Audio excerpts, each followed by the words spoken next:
consigne, elle est claire?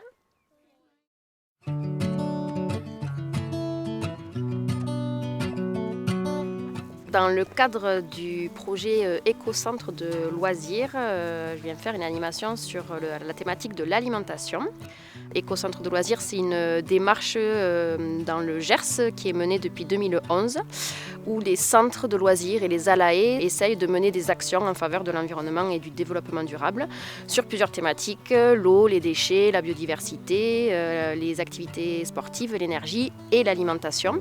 Donc sur l'alimentation, ça va être avoir des produits plutôt locaux, bio si possible, éviter le gaspillage ou en tout cas réduire le gaspillage alimentaire, faire son potager, voilà, ça va être plein de petites actions comme ça. Et donc le but, c'est d'avoir le moins de déchets possible, de garder vraiment que le trognon et de prendre le plus possible de chair. Aujourd'hui, donc c'est vraiment une thématique alimentation et gaspillage alimentaire. Donc on va voir un petit peu déjà les représentations des enfants sur l'alimentation, qu'est-ce que pour eux ça évoque.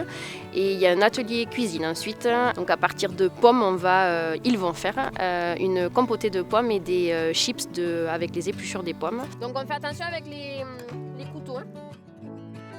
On travaille en bio et en local. Les légumes sont pris à Sabaillan. D'autres sont pris sur le marché. Les fruits aussi, pas que les légumes bien sûr. Du miel qui est pris à Lémont ou qui est pris à Montadet. On travaille aussi avec un agriculteur laitier qui va nous fournir des yaourts. Et tout le pain vient des boulangeries et pris chez les boulangeries du territoire. Et ça, au four. À un certain moment, chaque responsable de structure faisait lui-même ses achats. Sur d'autres écoles, c'était les parents qui fournissaient le goûter. Voilà, donc du coup, la volonté était d'uniformiser tout ça. Et ça, on va pouvoir en faire quoi du coup? Le mettre au compost pour la nature. Les objectifs, c'était que ce soit équilibré et diversifié et proposé de manière ludique. En décrivant les aliments, en proposant des petits jeux tels des quiz, des devinettes.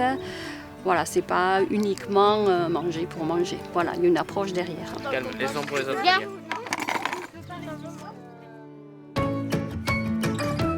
Quand on part à l'aventure, pas question d'avoir un coup de mou. Mais goûter ou pique-niquer dans la nature, ça se prépare. Des aliments avec peu d'emballage pour limiter les déchets, une glacière pour garder au frais ce qui doit l'être, et on n'oublie pas de rapporter ses détritus. Les premières fois, on tâtonne un peu, mais on prend vite de nouvelles habitudes. Et des associations locales comme Savès Climat peuvent nous donner des conseils et des bonnes adresses de producteurs locaux. Finalement, ce n'est pas si compliqué, et ça évite d'avoir la cantine à nettoyer.